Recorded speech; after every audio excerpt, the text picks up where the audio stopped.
Hey guys, this is Nicholas Oxer coming to you from the Stone Mill Granite Shop. We're down here in southern Mississippi, Ocean Springs, really close to Biloxi, not too far from Pensacola and New Orleans. I want to talk today about my new CMS Micra. We picked this up from Benji Cordy I guess it showed up about 2 weeks ago, and then they started installing it on the 20th of August, and we have been running it now for about 4 days. Monday, Tuesday, kind of got it set up, and just kind of want to tell you about our experience. So far, what we've kind of established is that they're playing the under-promise, over-deliver sort of mentality, which I really appreciate. But they were telling us we'd be looking at 2 to 3 sinks an hour, and what we're seeing is on like your oval elliptical kind of sinks, 11 to 12 minutes without cutting core holes. If you're doing like a 3-hole addition to that, it's been an additional 3 to 4 minutes to cut those holes at about 2 inches a minute. But we have found that for us, in our shop, we run a GMM Extra 400, which I'm sure you guys have heard about. We picked that up not quite a year ago. We've had it up and running since about January, February. And the experience that we had with it is it completely changed things. We went from running a manual bridge saw to having that 5-axis capability. And we felt like we were banging out sinks, and we were just absolutely ripping through material. And we were used to doing 2 to 3 jobs a day when we're really, really doing well, to, hey, we can cut 4 or 5 jobs, no problem. Once we started seeing how it was working with the rest of the shop, because we were still polishing our sinks by hand, but we were cutting them incrementally. The 5-axis saw was taking, 14, 15, 16 minutes on an elliptical or a bathroom sink, and as much as 30 minutes to cut a sink for a kitchen or laundry, and we still had to then polish it. And so we found that there was a bottleneck where our guys over in the fab zone were always waiting on the saw, because it was able to bang out nice rectangles all day long, but it was taking so long to cut the sinkholes that if my saw guy left at 3 o'clock on a Friday, he'd come back Monday morning and the fab guys would have nothing to work on, because they could just bang it out so quickly. And so by adding the Micra, what we found is that now, instead of the fab guys waiting on work to do, we're now staying 2 to 3 jobs ahead of them and making their job easier. So they're not having to polish the sinks anymore, except for a little bit of touch-up, but it sped up the saw process so much that even though we're fabbing at more than twice the speed of what we used to, the saw is also working more efficiently. So we were expecting double the production. What we weren't expecting was triple, and that's kind of what we're looking at right now. So I wanted to introduce you to somebody. A few of you have met him. His name is Jeremy Jenkins. He is running the GMM for the most part. We have another guy that runs it occasionally, and then when they both decide to have a few too many margaritas at lunchtime, I get to run it. But this is the guy who runs it most of the time. So I was going to have him tell you a couple words about how he feels about adding the Micra to our shop. Adding the Micra, in my opinion, is the difference in iron sights and a scope on the rifle. It literally is that big of a world of difference. We upped it 40% while we were setting up. I mean, we really almost doubled our production before we even figured out how to use it. It really does. Once it's calibrated and set right, it increases production drastically. Right. And we feel really set up with the GMM saw. I would say that we feel like we have one of the best saws on the market. We had a few little hiccups in the beginning, but I think we would both agree that we were blown away by the GMM. But there are definitely chinks in going from a 5-axis straight to fab. And I think we all agree that adding the Micra has completely changed our shop.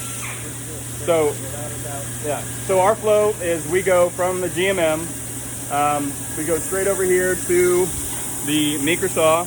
And those of you that haven't seen one in person, what you're dealing with here is about a 5-foot in-feed table, about a 6-foot machine, and then another 5-foot table. Now, we have ordered additional rollers. One of the problems that we've been facing with the thing is when we take a big double vanity like this, you know, this thing's pushing 100 inches.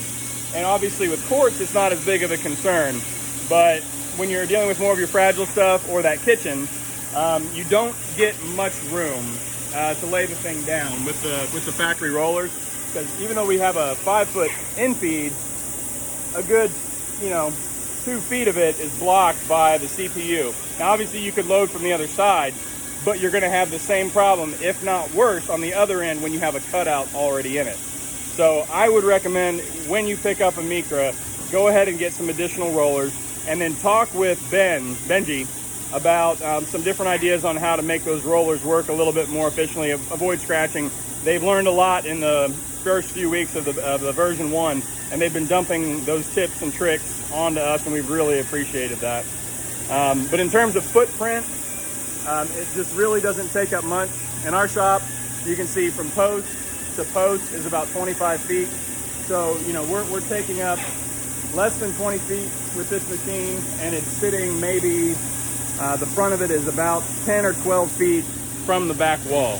So our flow from the GMM, we're taking it straight to the Micra, and then from the Micra, we're rolling the tops up onto our 711, and we're going to add an additional table right here, and then we're going to raise the Marmo up so that we can bring a piece out and then roll it right up on to the line polisher and then send it on down the line.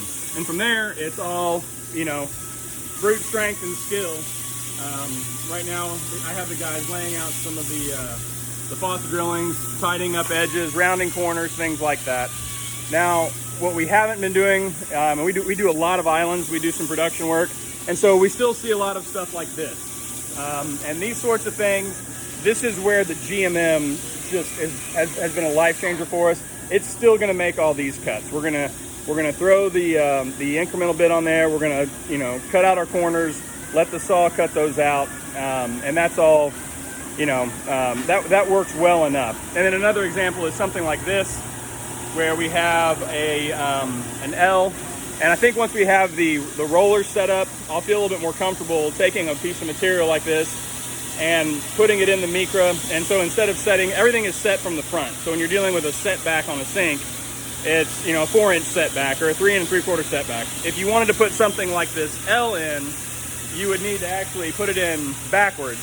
So you would set it, instead of a 4-inch setback, we'd come back here and say, okay, it's a 6-inch setback, and run the piece backwards.